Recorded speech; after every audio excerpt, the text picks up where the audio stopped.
অচল অবস্থা কাটিয়ে 1 মাস পর খুলল স্কুল কলেজ বিশ্ববিদ্যালয়। প্রথম দিনে উপস্থিতি কম। বর্তমান সিলেবাস বাতিল করে আগের পাঠ্যক্রমে ফেরার ইঙ্গিত শিক্ষা উপদেষ্টার। নির্মাণ ব্যয়ের চেয়ে তোলা হয়েছে কয়েক গুণ বেশি টাকা। 32 বছর পর শিক্ষার্থীদের উদ্যোগে বন্ধ হলো ময়মনসিংহে বাংলাদেশ চীন মৈত্রী সেতুর টোল আদায়, কমেছে যানজট। অবৈধভাবে বালু তোলায় হুমকির মুখে শেরপুরের 4 আলী সেতু। পিলারের গোড়া থেকে সরে গেছে মাটি, ব্যবস্থা নেয়ার গতানুগতিক আশ্বাস প্রশাসনের। এবং খরা, অতিবৃষ্টি ও বন্যার পরেও মৌলভীবাজারে আউশের ভালো ফলন। ধান কাটা ও মাড়াইয়ে ব্যস্ত কৃষক, কষ্টের ফসল ঘরে তুলতে পেরে স্বস্তি।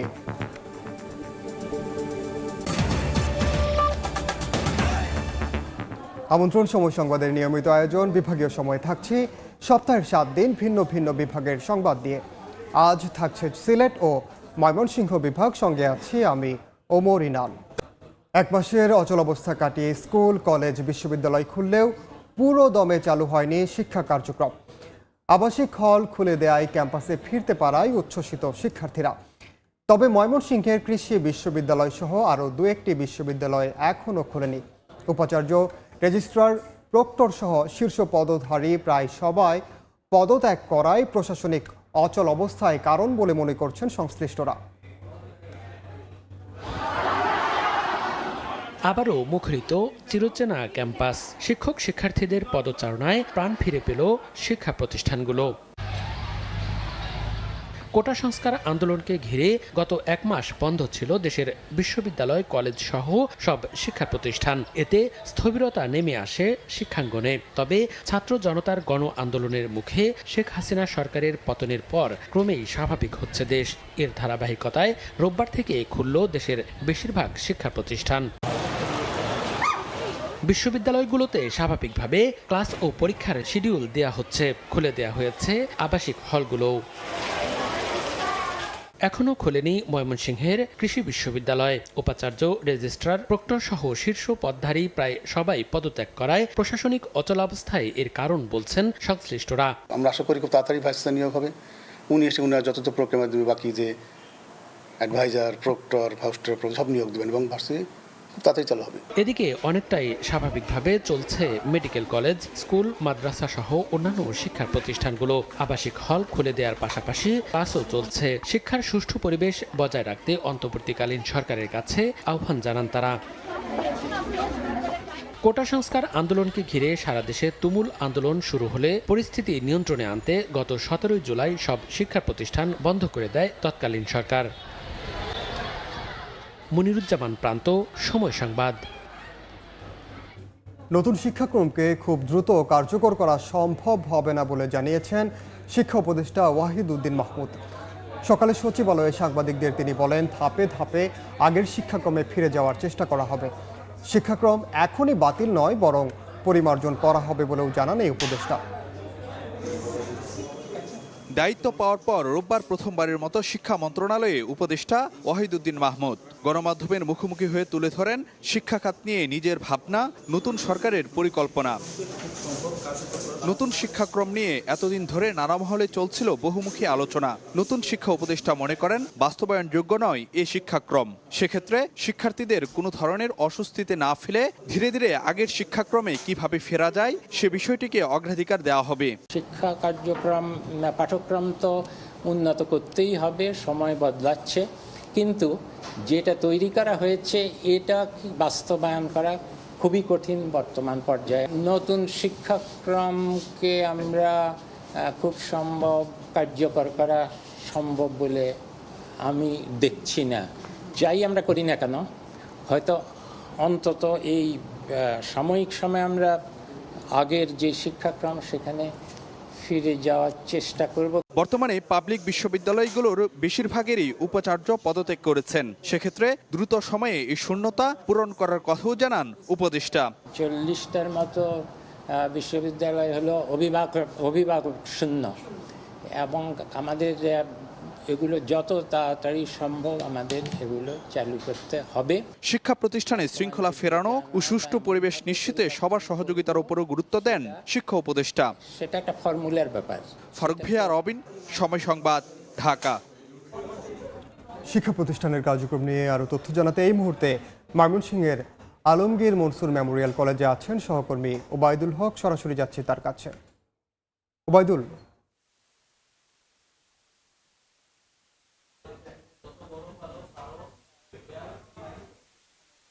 ক্লাস পরীক্ষা শুরু হয়েছে সকাল থেকে ময়মনসিংহের আনন্দমোহন কলেজ, মোমেন্নেসা কলেজ এবং সহ বেশ কয়েকটি কলেজে আমরা গিয়েছি। সেখানে কিন্তু আমরা বেশ ক্লাস চলতে দেখেছি এবং শিক্ষার্থীদের উপস্থিতি লক্ষ্য করা গেছে। আমি এখন আছি ময়মনসিংহ নগরীর আরেকটি কলেজ, সেটি হচ্ছে আলমগীর মনসুর মিন্টু মেমোরিয়াল কলেজ। এখানেও কিন্তু সকাল থেকে একাদশ শ্রেণীর যে ক্লাস সেটি কিন্তু সম্পন্ন হয়েছে। এই মুহূর্তে যে আন্দোলনের সময়ে যে ইয়ার চেঞ্জ পরীক্ষা ছিল সেটি কিন্তু বন্ধ হয়ে গেছিল এবং বাকি যে ইয়ার চেঞ্জ পরীক্ষাগুলো সেটি কিন্তু আজকে সম্পন্ন করা হচ্ছে, আজকে থেকে মূলত শুরু হয়েছে। এছাড়াও অন্যান্য কলেজগুলোতে দেখা গেছে যে সকাল থেকেই আসলে যেসব প্রতিষ্ঠানে মর্নিং শিফট ছিল সকাল থেকে কিন্তু শিক্ষার্থীদের বেশ উপস্থিতি লক্ষ্য করা গেছে এবং মূলত এই ময়মনসিংহ শিক্ষা বোর্ডের নির্দেশনায় কিন্তু এক সপ্তাহ আগে থেকেই কিন্তু স্বল্প পরিসরে এইসব প্রতিষ্ঠানে কিন্তু ক্লাস শুরু হয়েছে। তবে শিক্ষার্থীদের উপস্থিতি কিছুটা কম ছিল, তবে সময় যত গিয়েছে শিক্ষার্থীদের উপস্থিতি বেড়েছে। আজকে পুরোদমে এই ক্লাস পরীক্ষা শুরু হওয়ার কারণে শিক্ষার্থীদের উপস্থিতি বেশ লক্ষ্য করা গেছে। তবে তারা যে অভিভাবকরা বলছেন যে এই এক মাসের যে বন্ধ গেছে সেটা কিন্তু অনেকটাই ক্ষতির সম্মুখীন হয়েছেন। সেই ক্ষতি কাটিয়ে উঠতে যে গ্যাপ, পড়াশোনার গ্যাপ রয়েছে সেই ক্ষতি কাটিয়ে উঠতে তারা শিক্ষকদের প্রতি আহ্বান জানিয়েছেন, শিক্ষা প্রতিষ্ঠানের যারা রয়েছেন। তবে আমি কথা বলেছি শিক্ষা প্রতিষ্ঠানে যেসব প্রধানদের সাথে আমি কথা বলেছি, তারা যেটি বলেছেন যে এই যে ক্ষতিটা পূরণ করার জন্য কিন্তু তারা এই শিক্ষার্থীদের সঙ্গে আলোচনা সাপেক্ষে তাদেরকে বাড়তি ক্লাস নেওয়া যায় কিনা, বাড়তি ক্লাস নিয়ে সেই ক্ষতি পূরণের চেষ্টা করবেন। বিশেষ করে যারা ইতিমধ্যে একাদশ শ্রেণী ইয়ার চেঞ্জ পরীক্ষা দিচ্ছেন বা অনেকে শেষ করেছেন, তাদের ক্লাসগুলো যেহেতু বেশ কিছুদিন তাদের গ্যাপ হয়েছে, সেই গ্যাপটা পূরণের জন্য কিন্তু তাদেরকে বাড়তি পরিচর্যা অর্থাৎ বেশ কিছু ক্লাস এবং ক্লাসের সময় বাড়ানো সহ সেই কিভাবে সেই ক্ষতি আসলে পুষিয়ে নেওয়া যায় সেটি কিন্তু তারা চেষ্টা করছেন। তবে এই ময়মনসিংহের সকল যে শিক্ষা প্রতিষ্ঠানে ক্লাস পরীক্ষা শুরু হলেও কিন্তু বিশ্ববিদ্যালয়ে কিন্তু এখনও পর্যন্ত সেই সচল হয়নি। আমি সকালে বাংলাদেশ কৃষি বিশ্ববিদ্যালয়ে গিয়েছি, সেখানে কিন্তু আপনারা জানেন যে উপাচার্য, প্রক্টর সহ যে শীর্ষ পদধারী যারা রয়েছেন প্রায় সবাই কিন্তু পদত্যাগ করেছেন, যার ফলে যে প্রশাসনিক অচল অবস্থা সেটি কিন্তু তৈরি হয়েছে বাংলাদেশ কৃষি বিশ্ববিদ্যালয়ে। একই অবস্থা জাতীয় কবি কাজী নজরুল ইসলাম বিশ্ববিদ্যালয়ে, সেখানে কিন্তু এখনো পর্যন্ত ক্লাস চালু হয়নি। এতে করে কিন্তু যেহেতু শিক্ষকদের একটা কর্মবিরতি ছিল এবং এরপর বন্ধ, সব মিলিয়ে সেখানেও কিন্তু প্রায় 1.5 মাসের একটা গ্যাপ তৈরি হয়েছে। এতে কিন্তু সেশন জটের একটি আশঙ্কা তারা করছেন। পাশাপাশি যারা হলে শিক্ষার্থী রয়েছেন তারা কিন্তু এখন অনেকটাই নিরাপত্তাহীনতায় রয়েছেন। কারণ হচ্ছে যে প্রক্টোরিয়াল বডি কিন্তু না থাকার কারণে তারা কিন্তু কিছুটা নিরাপত্তাহীনতায় ভুগছেন। তবে তারা বলছেন যে খুব দ্রুত সময়ের মধ্যে বিশ্ববিদ্যালয়ের উপাচার্য সহ যারা রয়েছেন সবাইকে যেন দ্রুত নিয়োগ দেওয়া হয় এবং শিক্ষা প্রতিষ্ঠানের এবং বিশ্ববিদ্যালয়ের যে শিক্ষার পরিবেশ সেটি যেন ফিরিয়ে আনা হয়। এবং শিক্ষক যারা রয়েছেন এই মুহূর্তে শিক্ষক সমিতির নেতৃবৃন্দ কিন্তু তারা বিশ্ববিদ্যালয়টির আসলে সব কিছু দেখভাল করছেন। তারা বলছেন যে তারাও দাবি জানিয়েছেন খুব দ্রুত সময়ের মধ্যে যেন উপাচার্য সহ যারা প্রক্টর সহ সবাইকে যেন দ্রুত নিয়োগ দেওয়া হয়, যাতে করে খুব দ্রুত যে শিক্ষার পরিবেশ এবং এই যে সেশন জট তৈরি হয়েছে সেটি কিভাবে কমিয়ে আনা যায় সেই জন্য তারা আসলে কাজ করবেন। এছাড়া একই অবস্থা জাতীয় কবি কাজী নজরুল ইসলাম বিশ্ববিদ্যালয়ের শিক্ষার্থীদের আন্দোলনের মুখে কিন্তু জাতীয় কবি কাজী নজরুল ইসলামের উপাচার্য ডক্টর সৌমিত্র শেখর তিনিও কিন্তু পদত্যাগ করতে বাধ্য হয়েছেন, যার ফলে সেই জাতীয় কবি কাজী নজরুল ইসলাম বিশ্ববিদ্যালয়ও কিন্তু এখনও পর্যন্ত ক্লাস শুরু হয়নি। তো সব মিলিয়ে ময়মনসিংহের বিশ্ববিদ্যালয় ছাড়া যে মাধ্যমিক, উচ্চ মাধ্যমিক এবং স্কুলগুলো রয়েছে সবগুলোতে কিন্তু পুরোদমে ক্লাস পরীক্ষা শুরু হয়েছে এবং তারা বলছেন যে ক্ষতি পুষিয়ে নিতে কিন্তু তারা কাজ করবেন। তো এই ছিল ময়মনসিংহের শিক্ষা প্রতিষ্ঠান চালুর বিষয়ে সর্বশেষ পরিস্থিতি। সরাসরি যুক্ত ছিলাম ময়মনসিংহে। নানা আয়োজনে ময়মনসিংহের বাংলাদেশ কৃষি বিশ্ববিদ্যালয়ের 64তম প্রতিষ্ঠা বার্ষিকী পালন করা হয়েছে। বেলা 11টার দিকে বিশ্ববিদ্যালয়ের লাইব্রেরি ভবনের সামনে থেকে র্যালি বের করে শিক্ষক সমিতি। র্যালিটি বিশ্ববিদ্যালয়ের উপাচার্যের বাসভবন হয়ে হেলিপ্যাডে গিয়ে শেষ হয়।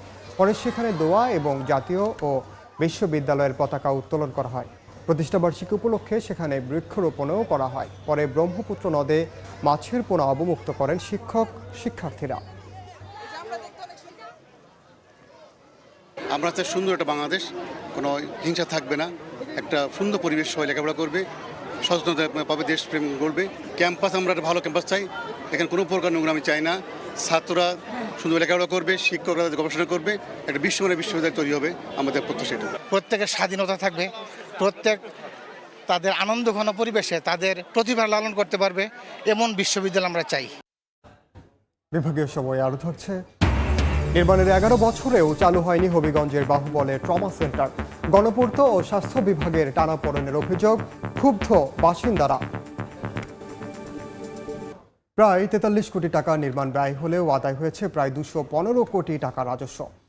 এরপরও বন্ধ হচ্ছিল না ময়মনসিংহ নগরের ব্রহ্মপুত্র নদের উপর নির্মিত বাংলাদেশ চীন মৈত্রী সেতুর টোল আদায়। 32 বছর পর এবার শিক্ষার্থীদের দাবির পরিপ্রেক্ষিতে সাময়িক বন্ধ হলো টোল আদায়। এতে কমেছে টোল প্লাজায় চিরচেনা যানজট। তবে স্থায়ীভাবে বন্ধের প্রক্রিয়া চলছে বলে জানিয়েছে সড়ক বিভাগ। হোসেন আলীর ছবিতে ওবায়দুল হকের রিপোর্ট। ময়মনসিংহের ব্রহ্মপুত্র নদের উপর 1992 সালের 1 জানুয়ারি চালু হয় বাংলাদেশ চীন মৈত্রী সেতু। স্থানীয়দের কাছে শম্ভুগঞ্জ সেতু নামে পরিচিত এই সেতুটি দিয়ে প্রতিদিন শেরপুর, নেত্রকোনা, কিশোরগঞ্জ, চট্টগ্রাম ও সিলেট অঞ্চলের মানুষ চলাচল করে।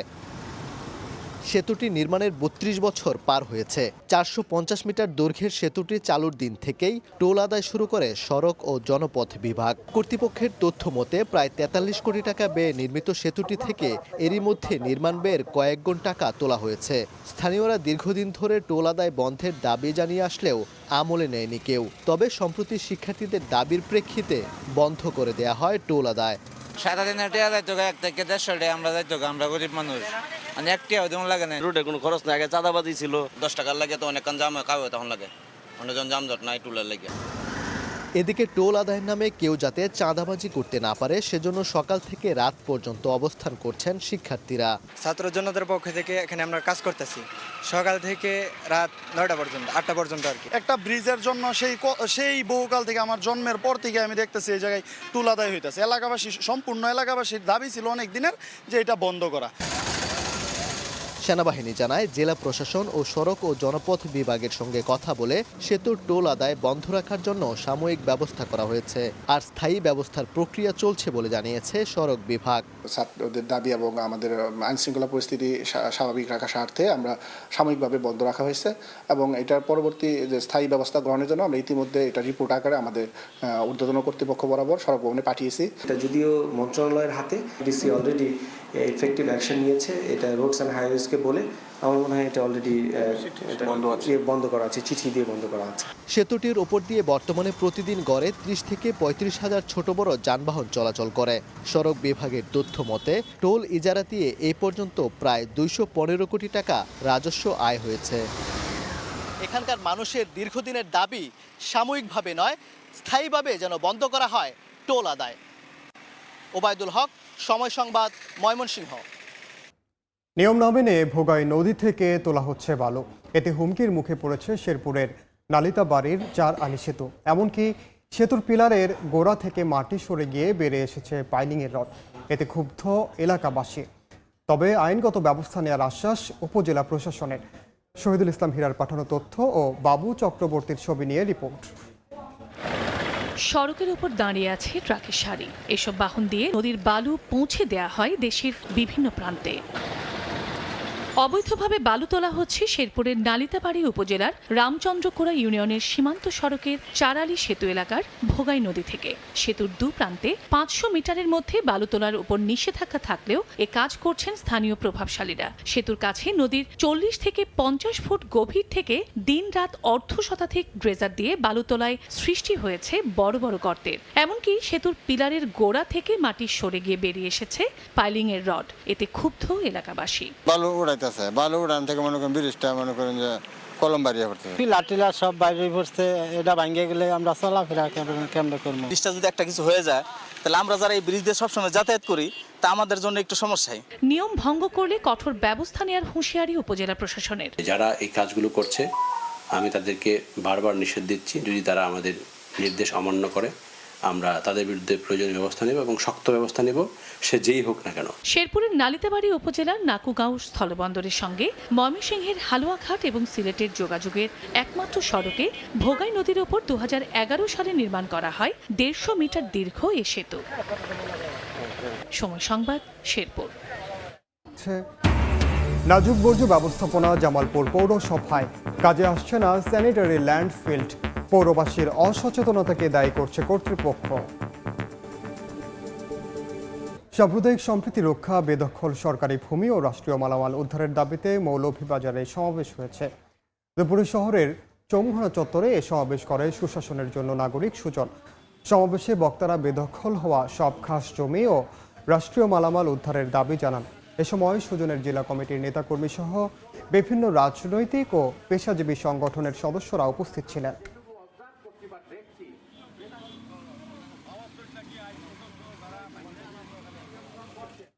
জামালপুর পৌরসভায় যত্রতত্র ফেলা হচ্ছে ময়লা। 2 বছর আগে পৌর এলাকায় একটি স্যানিটারি ল্যান্ডফিল নির্মাণ করা হলেও তা কাজে আসছে না।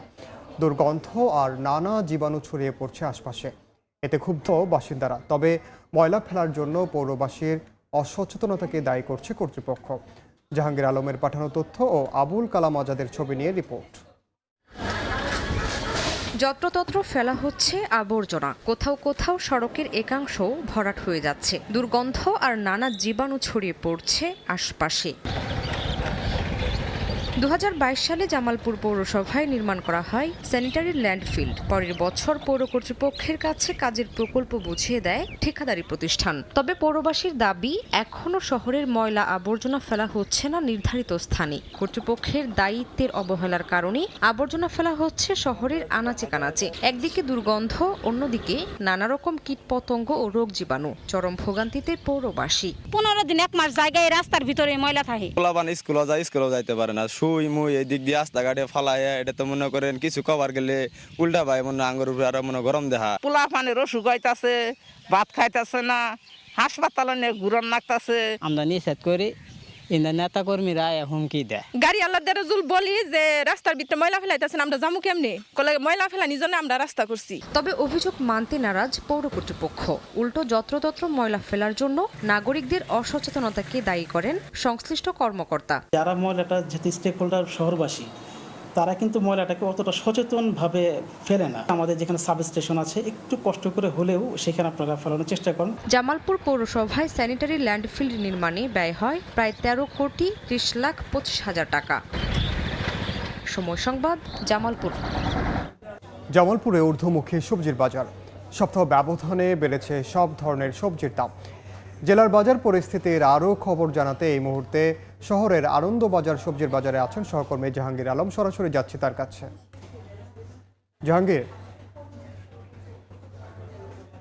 আমি এখন আছি জামালপুর শহরের সবচেয়ে পাইকারি বাজার দৈনিক আনন্দগঞ্জ বাজারে। এই বাজারে নিত্য প্রয়োজনীয় যে জিনিস মানুষের ক্রয় ক্ষমতার বাইরে চলে যাচ্ছে দিন দিন। এখানে শাকসবজি এবং তরিতরকারির দাম দিন দিন বৃদ্ধি পাচ্ছে। গত 1 সপ্তাহে যে জিনিসগুলির দাম বেড়েছে সেগুলি হলো যে কাঁচামরিচ কিন্তু বিক্রি হচ্ছে 280 টাকায়, যেটা গত 1 সপ্তাহ আগেও ছিল 200 টাকায়। বেগুন বিক্রি হচ্ছে 70 থেকে 80 টাকায়, এটা গত 1 সপ্তাহ আগে ছিল 40 থেকে 50 টাকা, করলা বিক্রি হচ্ছে 70 থেকে 80 টাকা, পটল বিক্রি হচ্ছে 40 থেকে 50 টাকা, সেটা এক সপ্তাহ আগে ছিল 30 টাকা।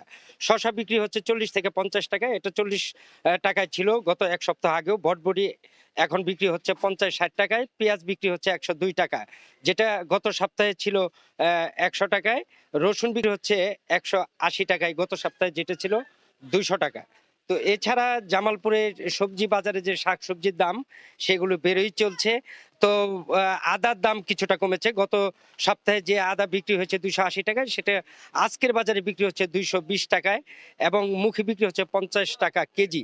লাউ বিক্রি হচ্ছে 40 টাকা। গাজর গত সপ্তাহে ছিল 160 টাকা এবং 140 টাকা, আজকে বিক্রি হচ্ছে 55 টাকা কেজি। আলুর দামও কিছুটা কমেছে, যেটা 60 টাকা ছিল সেটা আজকের বাজারে কিন্তু 42 থেকে 40 টাকায় বিক্রি হচ্ছে।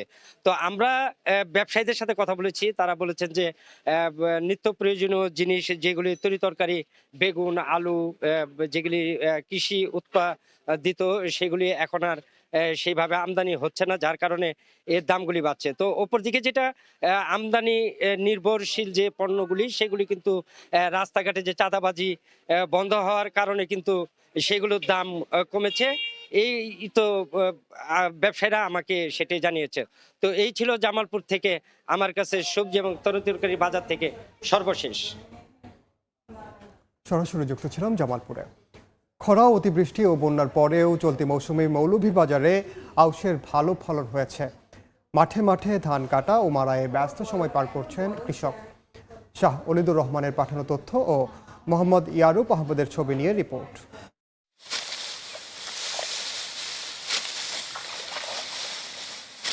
মাঠে মাঠে পাকা ধান, সোনালী ফসল কাটা ও মাড়াইয়ে ব্যস্ত কৃষক।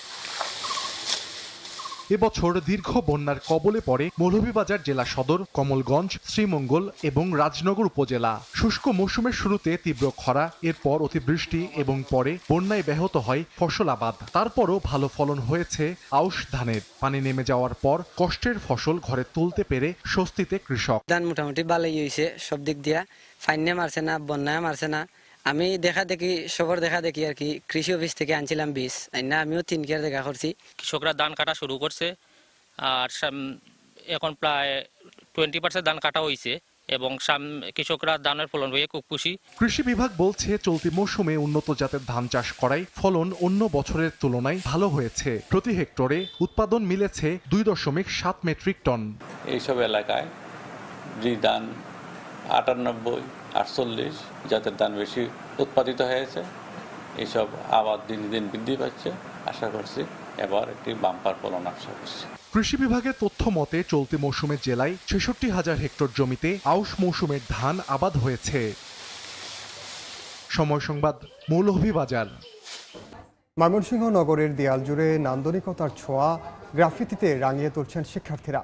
ফুটে উঠছে আন্দোলনের নানা স্মৃতিপট, নতুন বাংলাদেশ গড়ার প্রত্যয়, অসাম্প্রদায়িক চেতনার বাংলাদেশের চিত্র।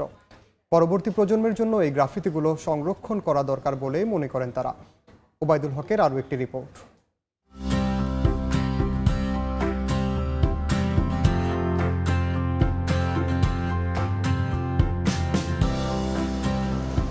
কদিন আগেও দেয়ালগুলো রাজনৈতিক ও বিভিন্ন প্রতিষ্ঠানের বিজ্ঞাপনী পোস্টারে ছেয়েছিল, আর এখন দেয়াল জুড়ে নান্দনিকতার ছোঁয়া গ্রাফিতিতে রাঙিয়ে তুলছে শিক্ষার্থীরা।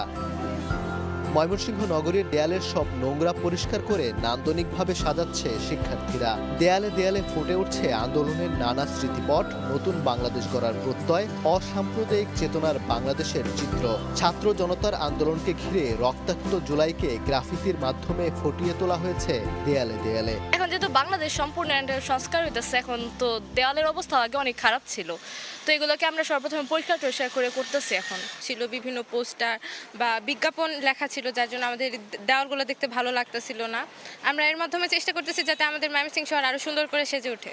নগরের টাউন হল, জিলা স্কুল, নতুন বাজার, হরিকিশোর রায় রোড, ত্রিশাল বাসস্ট্যান্ড, চরপাড়া সহ বিভিন্ন সড়কের পাশের দেয়ালগুলোতে ছাত্র জনতার আন্দোলনের গৌরবময় নানা গ্রাফিতি চোখে পড়ছে। শিক্ষার্থীদের আঁকা এসব শিল্পকর্ম নজর কেড়েছে পথচারী সহ সাধারণ মানুষের। পরবর্তী প্রজন্মের জন্য এই গ্রাফিতিগুলো সংরক্ষণ করা দরকার বলে মনে করেন তারা। স্বাধীনতা যুদ্ধের নানা রকম দলিল থাকে। আমরা মনে করি এই সেকেন্ড রিপাবলিকের অন্যতম গুরুত্বপূর্ণ দলিল হচ্ছে আমাদের আজকের এই গ্রাফিতিগুলো। এই গ্রাফিতিগুলো যদি আসলে দেয়ালে না থাকে তাহলে ভাইদের নামে স্লোগান এবং নানা রকম পোস্টারে শহরটা নোংরা হয়ে গিয়েছিল। আমাদের আজকের এই নতুন প্রজন্ম গ্রাফিতির মাধ্যমে দেয়ালগুলোকে রাঙিয়ে তুলেছে। বৈষম্য বিরোধী ছাত্র আন্দোলনের সমন্বয়করা বলছেন, শিক্ষার্থীরা নতুন বাংলাদেশ বিনির্মাণের যে স্বপ্ন দেখছে সেই চাওয়াগুলোই ফুটিয়ে তোলা হয়েছে রংতুলির আঁচড়ে। শিল্প সংস্কৃতি শিক্ষানগরী একটা দীর্ঘদিন পর্যন্ত বন্ধা অবস্থায় ছিল, সেই বান্ধত্ব থেকে আমরা বেরোতে চাই। সেই জন্যই আমরা আসলে শহরের প্রতিটা দেয়ালকে রাঙিয়ে নেওয়ার উদ্যোগ নিয়েছি। নাগরিকদের চাওয়া, তরুণদের প্রত্যাশাকে সামনে নিয়ে এগিয়ে যাক নতুন বাংলাদেশ। ওবায়দুল হক, সময় সংবাদ, ময়মনসিংহ। এবার জেনে নেব সিলেট ও ময়মনসিংহ বিভাগের গত সপ্তাহের আলোচিত ঘটনা। নানা আয়োজনে 12 আগস্ট মৌলভীবাজারে পালিত হয় আন্তর্জাতিক যুব দিবস। এ উপলক্ষে জেলা প্রশাসক কার্যালয় হলরুমে আলোচনা সভার আয়োজন করে যুব উন্নয়ন অধিদপ্তর। পরে ইউথ কিচেনের 25 জন প্রশিক্ষণার্থীদের মাঝে নগদ টাকা ও সনদপত্র বিতরণ করা হয়। বিভাগীয় সময়ের শীর্ষ সংবাদগুলো জানিয়ে দিচ্ছি আরেকবার। অচল অবস্থা কাটিয়ে 1 মাস পর খুলল স্কুল, কলেজ, বিশ্ববিদ্যালয়। প্রথম দিনে উপস্থিতি কম। বর্তমান সিলেবাস বাতিল করে আগের পাঠ্যক্রমে ফেরার ইঙ্গিত শিক্ষা উপদেষ্টার। নির্মাণ ব্যয়ের চেয়ে তোলা হয়েছে কয়েক গুণ বেশি টাকা। 32 বছর পর শিক্ষার্থীদের উদ্যোগে বন্ধ হল ময়মনসিংহে বাংলাদেশ চীন মৈত্রী সেতুর টোল আদায়, কমেছে যানজট। এবং অবৈধভাবে বালু তোলায় হুমকির মুখে শেরপুরের 4 আলী সেতু, পিলারের গোড়া থেকে সরে গেছে মাটি। ব্যবস্থা নেওয়ার গতানুগতিক আশ্বাস প্রশাসনের।